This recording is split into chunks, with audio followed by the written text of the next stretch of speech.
essentially that's what you're trying to do in any therapy. You're just trying to change the narrative that you tell yourself, but hypnotherapy is a more sort of active engagement with that.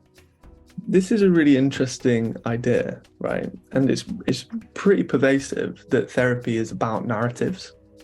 And I think that the language that's being used in therapy and the words and the stories, I think it's all red herrings. I think that actually it's all a vehicle for this other thing that's going on at a deeper sort of like affective level. And, you know, you can talk about sort of affect and you know, sort of like bodily tension becoming gesture, which then becomes language, and language is, you know, essentially material that hits the body and works through the body and that kind of thing. But yeah, this idea that there's like, it's just narrative. There's also this other distinction. Freud sort of set up psychoanalysis in distinction from hypnosis. He studied hypnosis and then was like, no, we're not hypnosis. We don't use suggestion. We allow patients to just talk and we listen and we just feed back to them what they hear.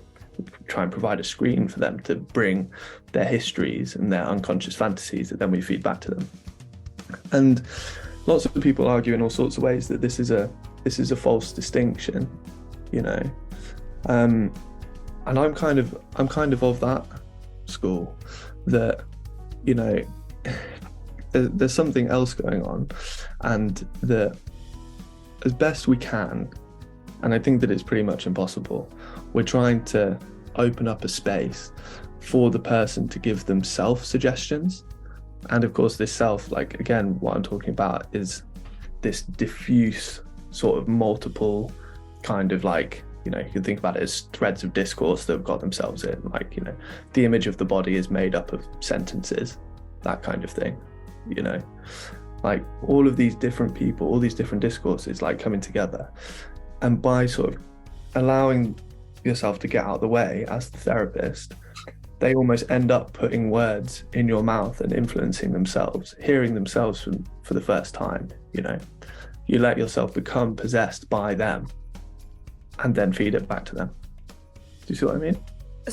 So then there's almost like a power in the myth that therapists don't give you advice, that they're not, because of course they are, but if you're of the mindset that they're not, then it's more hypnosis, right?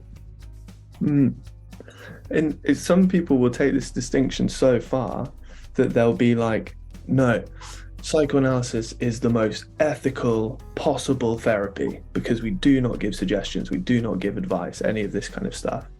And nobody ever should, because to do hypnosis would be to abuse power and this kind of thing. And there's a guy, Leon Chertok, who turns around and is like, so you're saying that a guy that's been in hospital for 6 months with total amnesia, something that we know hypnosis is able to work on and alleviate in a lot of cases, that it would be unethical to use hypnosis on this guy because it would be an abuse of a power relationship.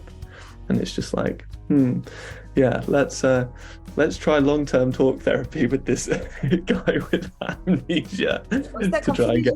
Yeah, it's that confusion, isn't it, between power dynamics and like abuse of power? And given how power dynamics is so completely unilaterally endemic in all aspects of society, and there have been power dynamic imbalances in the hospital in all aspects of the strategization of that treatment up to the point at which hypnosis was rejected. So I was almost going to say that there's a kind of parallel with psychedelic therapy still not being legal in the UK, despite all of the evidence benefits of it and all of the obvious cases where it would be the answer, at least in the short term, to so many people's things that they're struggling with without any other cure. But yeah, it definitely feels like that's a really big denial of power dynamics just as a blind spot in one particular area.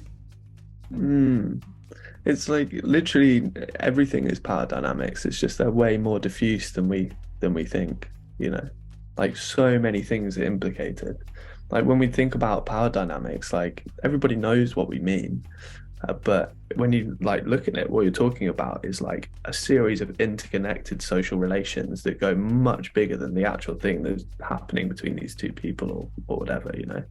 Like that's why, you know, and it's like a heavy point, but it's why means more, like, and this is obvious to all of us, like, and of course it has to be me saying it because I'm the man, but like, so apologies for that, but it's, you know, it means more for a man to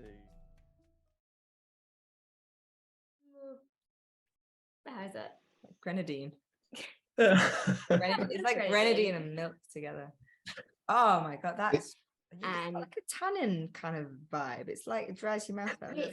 Sorry, yes, I'm really sorry.